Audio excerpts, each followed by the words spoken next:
Ed and I met at New City Cafe in Knoxville. Oh my gosh. You remember that? Yes. Amazing.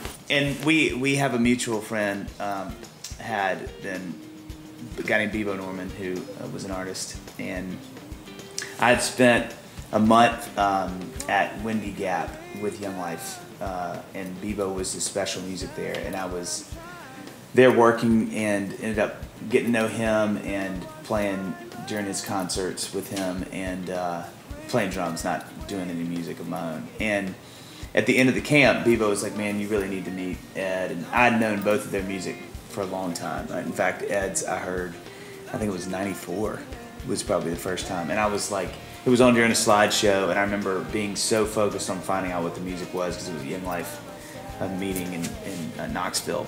And so I went up to somebody, I was like, who was that playing in the background? Like, oh, it's this guy, Ed Cash. And I was like, So I tracked down Ed's music, and which I got through your site at the time.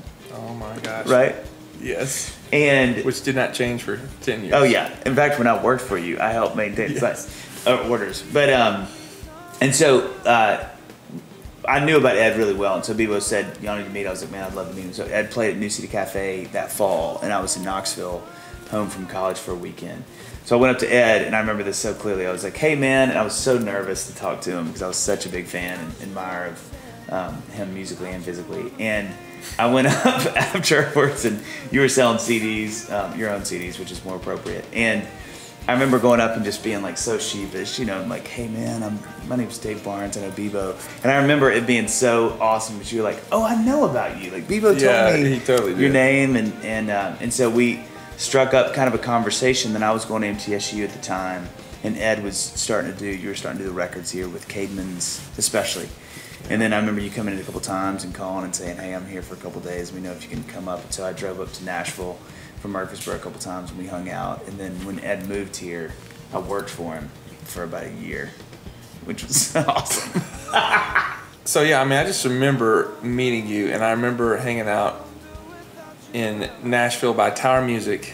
Oh yeah. And listening to Tommy Sims and just tripping on. I felt like we were musical soulmates. Yeah. In a really beautiful way. Just Dude, that van had such a good sound system. Yeah, it was pretty rad.